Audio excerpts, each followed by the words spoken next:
It was all the gender stuff, the insistence that men can have babies and such. And now I fear that we like the terrorists is the new that. Liberals need to push back on the dumb ideas that come from their children. The Democrats' problem is the energy of the parties with the young and the young are with the terrorists. That's not good. So talk to your children and remind them you don't really want to live like your heroes in Hamas. Bill Maher just delivered a savage takedown of young Democrats, and it's as entertaining as it is brutal. The sharp-tongued comic isn't fooled by the hype. He says this fresh new generation is nothing more than a replay of the same old mistakes. In a fiery monologue, Maher ripped through sacred progressive beliefs and tore apart the naive idealism many still hold on to. Buckle up, this one hits hard. For Democrats, less than 1 in 4 Democrats under 30 say they're proud to be an American. 54% say they're embarrassed by it. Embarrassed? Like America's your mom picking you up at school? You're embarrassed to be an American? Well, guess what? The feeling's mutual. Because you have no perspective. Is America perfect? No, of course not. No country is. Although don't get Tucker Carlson started on Russia.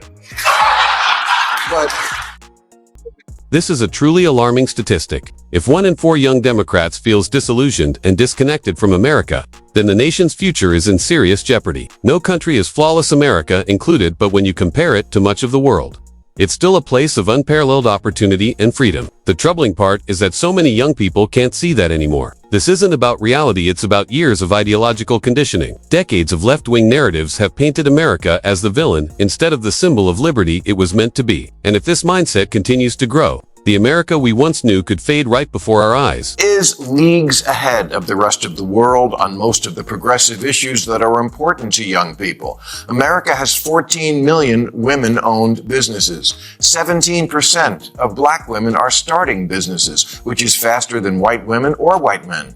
Gay Americans are free to marry, and 49% of them own property. Yes, in America, gays buy buildings. In other places, they get thrown off. In many countries across the Middle East and parts of Africa, life for the LGBTQ community is brutally harsh. Expressing one's identity openly can lead to severe punishment, imprisonment, or even death. Out of fear, countless individuals are forced to live in secrecy, leading double lives where hiding becomes a means of survival. Some even enter heterosexual marriages to avoid suspicion while secretly maintaining relationships in the shadows. The oppression doesn't end there. Women in many of these regions also endure extreme restrictions on their basic freedoms. For countless women, the idea of owning or running a business is still beyond reach. It's a grim reality that too many choose to ignore. Movies you think are cringe? Well, they're cringe because America changed. Because we modernized. Way more than most societies have. Our current Congress is the most racially and ethnically diverse ever. They're like a beautiful, useless rainbow.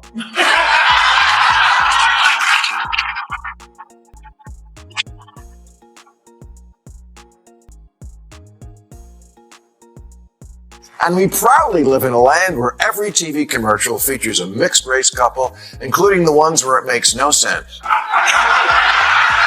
Mom's black, dad's white, and the kid's Asian. Has gone to extraordinary lengths to accommodate, uplift, and empower every community within its borders, from the LGBTQ+ movement to racial minorities and beyond. Administration after administration after administration, regardless of party, has introduced programs and policies meant to highlight diversity, address inequality, and amplify marginalized voices. On paper, it all sounds admirable, celebrating differences, promoting inclusion, and building unity. But at what point does constant accommodation start to resemble self-destruction? Diversity was meant to be our strength, yet too often it's been weaponized as a political tool used to divide rather than unite. While leaders proudly champion inclusivity, the nation itself feels increasingly fractured. Perhaps it's time to ask whether these well-intentioned efforts are bringing Americans together or quietly pulling them further apart. Dilemma for Democrats.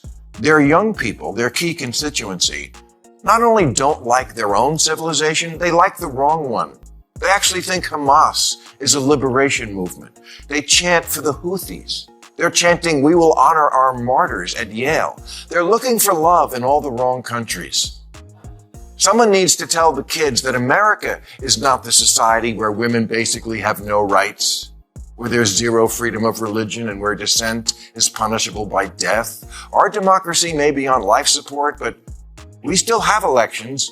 They don't. Many of the freedoms we take for granted in America are the very rights people in other parts of the world would risk everything to have. The ability to speak freely, to worship or not without fear, to protest the government, to vote, to love who you choose, and to chase opportunity on your own terms. These are priceless privileges that millions elsewhere can only dream of. Yet, far too many young Americans fail to see this. Instead of appreciating the liberties they've inherited, they're quick to condemn their own country and glorify regimes that crush dissent and deny basic human rights. It's a dangerously naive mindset. If we don't remind the next generation of what makes these freedoms extraordinary, we may one day watch them slip away, and with them, the very essence of what makes America exceptional. Cheer when an Irish rap group projected onto screens, "Fuck Israel, free Palestine," got big applause. Globalize the Intifada is the catchphrase that's really catching on these days, as if worldwide suicide bombing and cosplaying Islamic revolutionaries is the answer to It's genuinely disheartening to see the kinds of causes young Democrats are rushing to embrace. So many appear more eager to promote foreign ideologies and praise nations that suppress freedom than to defend the liberties we already have at home. But let's entertain their argument for a moment. Let's say some of these countries truly are doing better than America. How exactly does that benefit us? Do they really want to emulate systems that crush dissent, silence free thought, and dismantle democracy? Should we abandon free speech and discard the very principles that made America a symbol of hope for the world? If that's the direction they're pushing for, then it's not progress, they're championing its regression. Dressed up as Enlightenment. Sanders' rally in Idaho last month, someone threw a Palestinian flag over an American flag, and the crowd erupted in approval. What should have happened after that is one of the adults on stage should have told their young loyal followers, this is not a symbol of freedom. This is.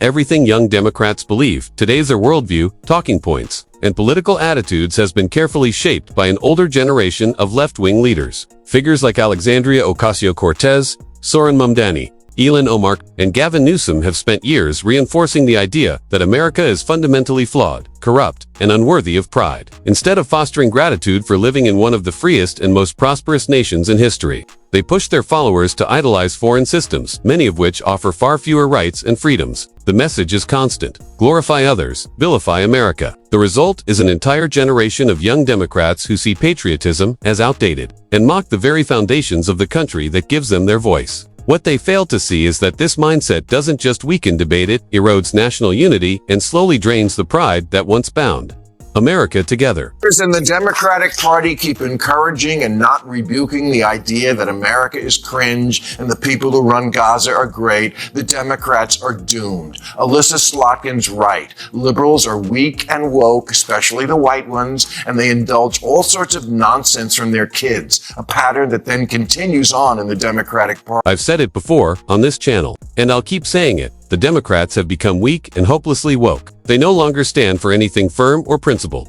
Instead of showing real leadership, they crumble under pressure, surrendering to every radical demand and catering to whichever group shouts the loudest. That's not strength, it's cowardice disguised as progress. The party has become so obsessed with pleasing the far left that it's completely lost touch with everyday Americans who crave common sense and stability. If Democrats could muster the courage to push back against their own extremists, they might actually regain some credibility, maybe even restore unity within their fractured ranks. Who knows, they might even have a shot at reclaiming the White House. But as long as weakness and wokeness drive their agenda, the Democrats are steering themselves straight toward failure. It was all the gender stuff, the insistence that men can have babies and such, and now I fear that we like the terrorists is the new that. Liberals need to push back on the dumb ideas that come from their children. The Democrats' problem is the energy of the party is with the young and the young are with the terrorists. That's not good. So talk to your children and remind them you don't really want to live like your heroes. Democrats need to face a tough reality. If they ever hope to regain the power and influence they once held, they have to break free from the grip of the woke mob, constantly catering to radical demands and letting their most online, loudest supporters, often their own younger generation, dictate policy has driven the party toward political self-destruction. The obsession with identity politics, cancel culture, and virtue signaling might earn claps on social media, but it alienates ordinary Americans who care about real-life issues like jobs, safety, and stability. It's time for Democrats to stop letting their ideology-obsessed fringes set the agenda and start reconnecting with the center, with the people who actually decide elections. If they don't change course soon, the Democratic Party will become nothing more than an empty echo chamber, not a serious player in American politics. Your Grubhub, your freedom to bitch about America, that's all American stuff. You tell your phone you want a milkshake and a guy brings it to your house. Please, you couldn't survive a week living in Intifadaville. Yep.